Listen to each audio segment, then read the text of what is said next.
Well, good afternoon, everyone, and welcome to today's Q&A session with the Greater Birmingham Chambers of Commerce on the implications of the conflict in Ukraine for local businesses. I'm Raj Kandola, Head of Policy at the Chamber.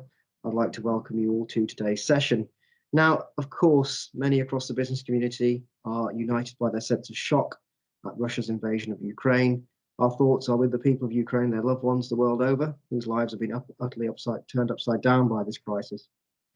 As you know, at the Chamber, we're a leading business organisation helping members do business locally and globally. And as we have been doing over the last few weeks and will continue to do so, we're working to connect our members to the latest intelligence on the emerging situation, but also support them in unpicking the implications for local businesses. We're currently working with expert members and patrons to produce bite-sized briefing videos and resources on key areas such as today. So today I'm joined by Stacy Keen, Senior Associate at Pinsent Masons, to discuss the impact of trade sanctions. So Stacey, thanks so much for joining us today. First of all, just wanted to start off with quite a broad question around what are the trade sanctions and economic restrictions which have been implemented by the UK government in regards to the Russia-Ukraine crisis? Thank you.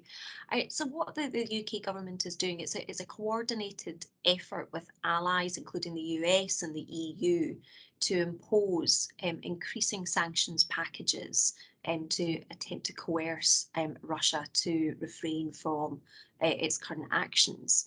There have been sanctions imposed in respect of Russia since 2014, at the time of the annexation of Crimea. So it's very much building on the existing packages. There are differences between the UK, EU, and US. I'll talk about some of the key points on the UK front. But there are ways in which EU and US may still be relevant, particularly because many businesses in the UK are obliged to comply with wider sanctions regimes, for example, by their banks. So what have we seen on the UK side? Well, we've seen numerous individuals and entities have been designated as what's called financial sanctions targets. It's referred to as being subject to an asset freeze.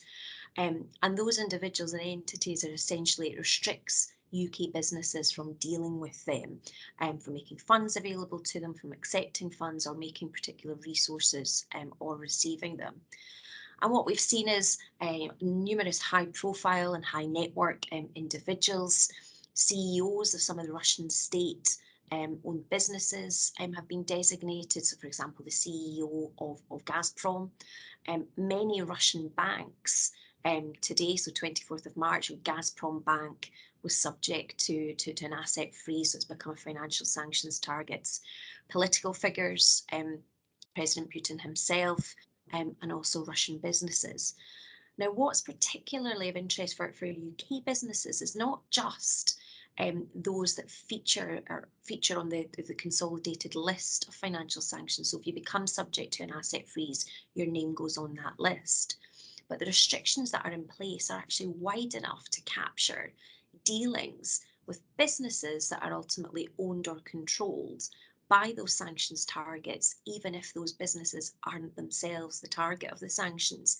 And that captures a very, very wide range of businesses. And it could be those that are operational in the UK, in the EU. There's no restriction in terms of where they are located. So that's it. It's not just the businesses and touch points with Russia. It's really understanding the impact of those sanctions by determining who it is that you're dealing with. The UK has also increased its restrictions on exports and making particular items available into Russia. There have been imports restrictions in place on particular items, for example, steel, and the UK has also banned UK ports from allowing Russian owned or chartered vessels to access UK ports, which obviously then has an impact on movements of goods and more generally outside of the UK. So those are really the key steps that have been taken by the UK to date. We are anticipating further packages. For example, the UK have announced that it will introduce sanctions relating to the provision in Russia of luxury goods, which captures a broad category of different types of items, some of which may just be considered as run-of-the-mill commercial and consumer and items. So we have, whilst we have the current state of play, we are very much anticipating further sanctions packages to be imposed. I think you've hinted at there just the breadth of these sanctions and the knock-on implications, which perhaps might not be people might not be aware of straight away. But just building on that question, then, I mean, what do you think are the immediate implications of these trade and economic sanctions on businesses in say Greater Birmingham? So that the immediate implications are for understanding their touch points to those that may be impacted targeted by the sanctions. So are you dealing with any UK businesses that are perhaps ultimately owned by either a corporate or an individual sanctions target? So it's determining what ways you may be impacted from a sanctions regime, which may at first blush be perceived as, well, if you don't have any connections with Russia, then you aren't impacted. But the sanctions have much greater applications. So it's looking for indirect touch points to Russia. There's also moving away, but very closely connected to the introduction of sanctions, is understanding the risk appetite of, for example, your banks. Many UK banks adopt an extremely risk-averse approach when it comes to sanctions compliance, and they may expect greater due diligence on the counterparties that you're dealing with, blocking transactions until they're satisfied that there's no sanctions risk.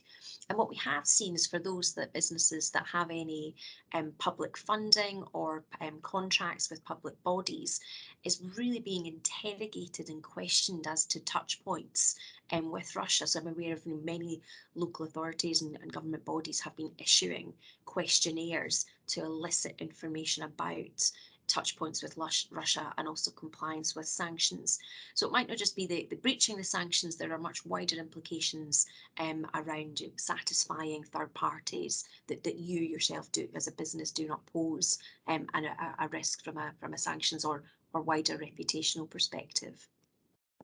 But from a practical point of view, what steps do you think businesses can take to prepare themselves for these developments?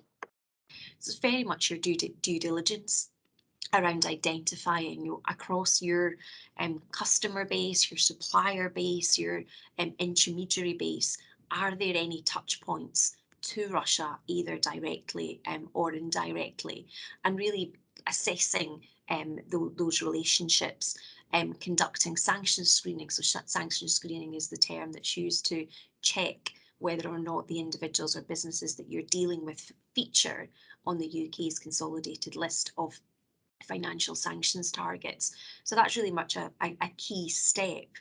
Also looking at if you are exporting out of Birmingham or broadly around the UK, assessing whether or not your items, your goods could be captured by the additional trade sanctions that are being imposed.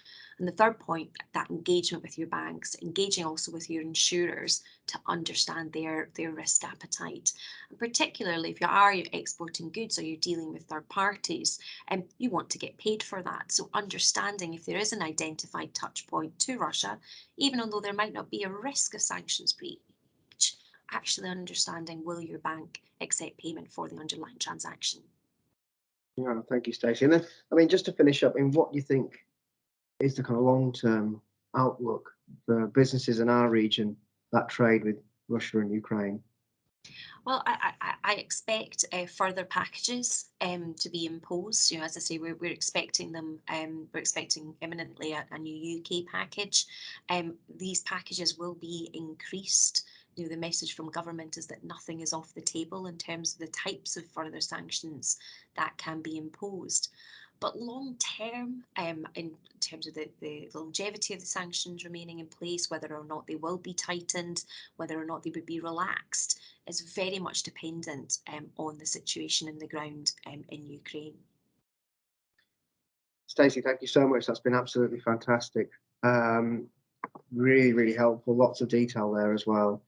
So to our chamber members that are watching, remember to keep in touch via your relationship manager with any questions that you might have about the current situation and what you'd like to see in terms of lobbying points and advocacy from the chamber. And of course, if you'd like to find out more about some of the schemes the government have released and announced in helping refugees from Ukraine, such as Homes for Ukraine, please do visit our website for more information. Many thanks.